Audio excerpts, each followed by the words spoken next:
Hey guys, this is question MM107 of the Maths Methods Fortify study guide.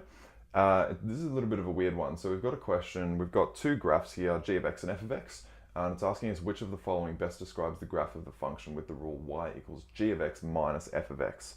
Now for me, the easiest way to do this is actually to model these graphs with their own equations and then use those equations to sketch it in a CAS. So let's start with g of x. This g of x, we know that we're in the trig topic, and these definitely look like trig graphs.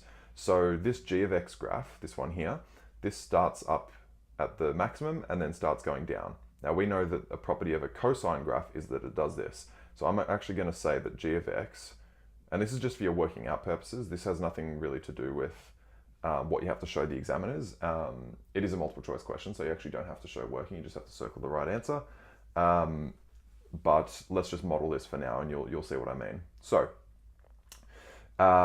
let's model g of x as cos x, and f of x starts at 0, which means it's a sine graph, but it's actually going down, which means that it's a negative sine graph. So we're going to say that f of x is equal to negative sine x, and what we're looking for is y equals g of x minus f of x, which is the same as cos x minus sine x, which is cos x plus sine x.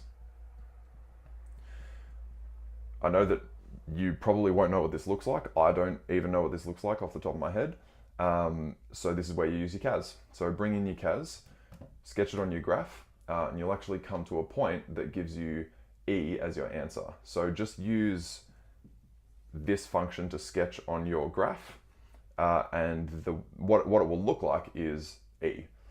You can also subtract the y values of each of the f of x from the g of x y values, and that'll give you the same answer. But I find that to be very difficult and time consuming, so I just like to model these graphs on equations and go from there. So guys, let me know if you have any questions about this. I know it's a little bit weird, but just model the graphs and you'll be fine. Just comment any questions you have below. Thanks for watching, guys.